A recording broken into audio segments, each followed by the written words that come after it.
Frères et sœurs, que la grâce et la paix nous soient données de la part de Yahweh, notre Dieu et Père, et de Yeshua, notre Seigneur et Sauveur.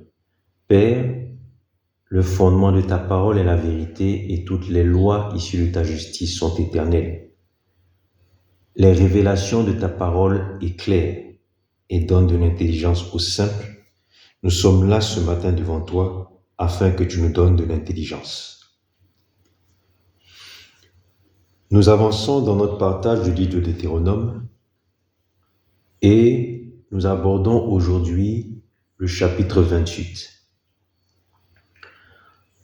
Au verset 1, il est écrit « Or, il arrivera si tu obéis à la voix de l'Éternel ton Dieu pour prendre garde à pratiquer tous ces commandements que je te prescris aujourd'hui, que l'Éternel ton Dieu te donnera la prééminence. » Certaines versions disent la supériorité, ou alors te rendra supérieur, la prééminence sur toutes les nations de la terre. Deutéronome 28, verset 1. Nous avons vu que le Deutéronome 28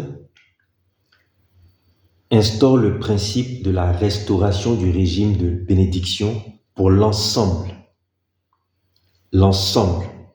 de l'humanité, l'ensemble de toutes les nations de la terre, l'ensemble de toutes les familles de la terre, à partir des prémices que sont Israël.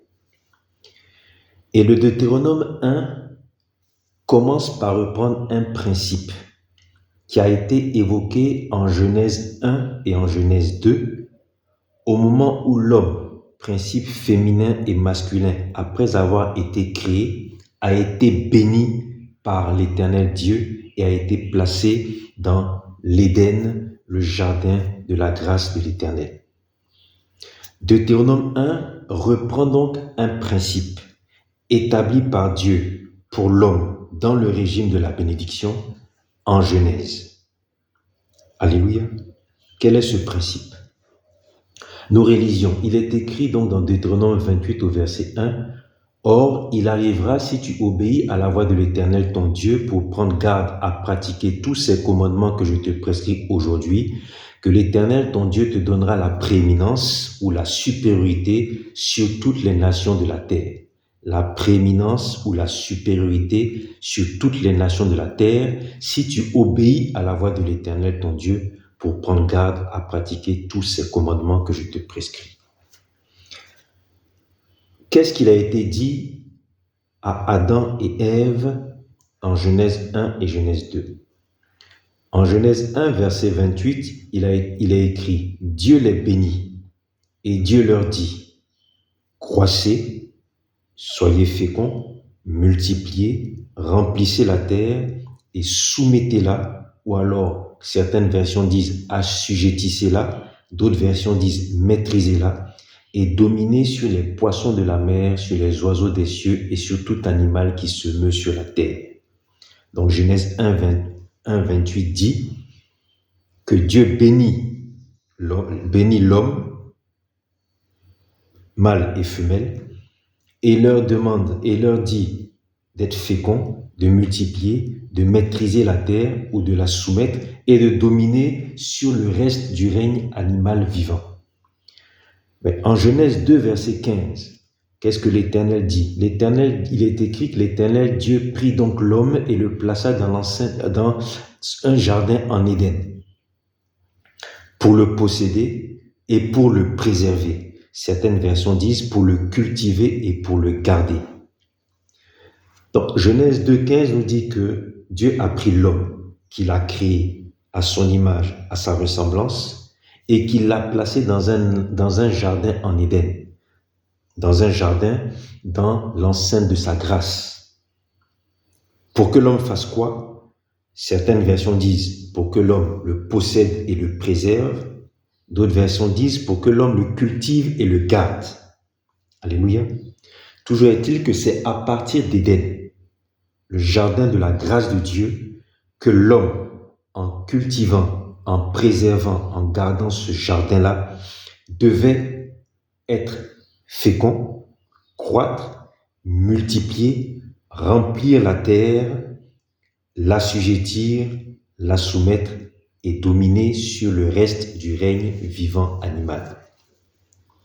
À partir du jardin d'Éden, l'homme ayant été béni, à partir du jardin d'Éden, le jardin en Éden, que l'homme devait cultiver, posséder, garder, à partir de ce jardin-là, l'homme allait croître, multiplier, remplir la terre.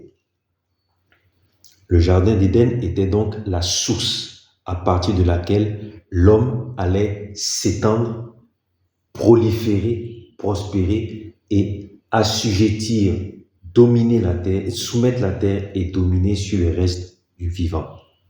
Alléluia. Il en est exactement de ce même principe-là qui nous est énoncé par Deutéronome 28 au verset 1.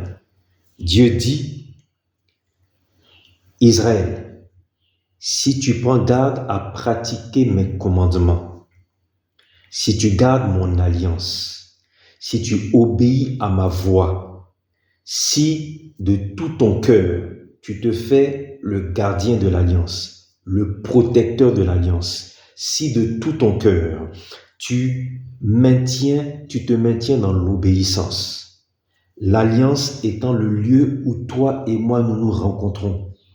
Israël, si tu prends garde à l'alliance, qui est le lieu où toi et moi renouons le contact, le lieu où toi et moi nous nous retrouvons, l'alliance, le lieu où toi et moi rétablissons une relation d'intimité, comme le jardin placé en Éden était le lieu où Adam, Ève et Yahweh Dieu avaient une intimité.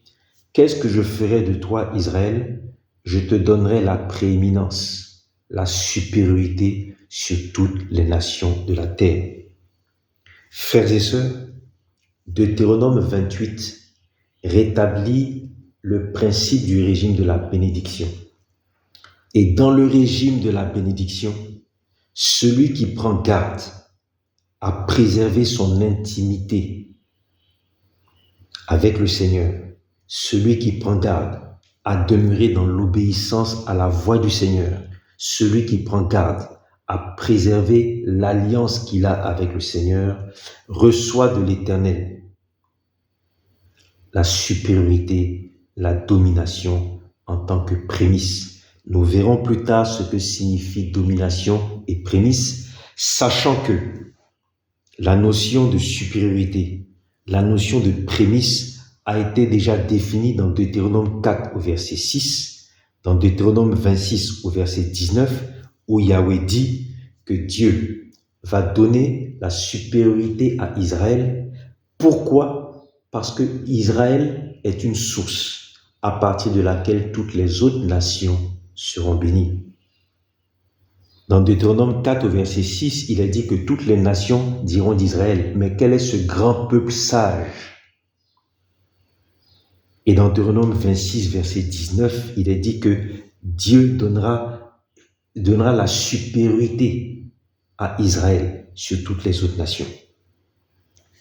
Cette supériorité-là, qui est liée à la volonté, à la capacité, qui est liée au maintien d'Israël dans l'obéissance, a pour origine ce qui s'est passé en Genèse, a pour origine Genèse. Elle est liée à l'obéissance d'Israël et cette supériorité-là est donnée à Israël parce qu'Israël est la source à partir de laquelle toutes les nations de la terre, toutes les familles de la terre seront bénies. Frères et sœurs, il s'agit d'une loi perpétuelle qui a commencé en Genèse, qui est rétablie dans l'ancienne alliance, sous la condition que le peuple rentre dans l'alliance, obéisse à la voix de l'Éternel, préserve et garde l'alliance, et qui, frères et sœurs, a trouvé son accomplissement parfait dans la nouvelle alliance, celle qui a été scellée par la vie, le sang, la mort, la résurrection et l'élévation dans la gloire du Père de notre Seigneur et Sauveur Yeshua. Que son nom soit confessé dans nos vies afin que nous le confessions auprès des hommes. Que nous dit le livre de 2 Timothée? 2 Timothée 2, les versets 11 à 13. Il est écrit: cette parole est certaine. En effet, si nous sommes morts avec lui, Christ, nous vivons aussi avec lui. Si nous souffrons avec lui, nous régnerons aussi avec lui. La notion de règne de ceux qui préservent leur relation au Père. La notion de prééminence, de supériorité, de ceux qui maintiennent leur alliance, leur intimité avec le Père, trouve son accomplissement parfait en Jésus-Christ dans la nouvelle alliance, alors que c'est une loi qui a commencé depuis Genèse, qui a été interrompue par la désobéissance, dont la restauration a commencé dans l'ancienne alliance et dont l'accomplissement, l'aboutissement est en Jésus-Christ, en Yeshua. Dans Apocalypse 20 au verset 6, il est écrit: heureux et saint celui qui a part à la première résurrection. Alléluia. Ils seront sacrificateurs du Dieu et de Christ et régneront avec lui 1000 ans. Frères et sœurs, le Deutéronome 28 qui établit la restauration du régime de la bénédiction étendu à un peuple, à une nation devenue le peuple de Dieu, devenue sa part personnelle parmi les nations, devenu pour Christ, pour l'Éternel Dieu Yahweh, un peuple de sacrificateurs. Le Deutéronome 28 établit donc la restauration du régime de la bénédiction sur un peuple en qui toutes les autres nations et toutes les autres familles de la terre seront bénies. Alléluia.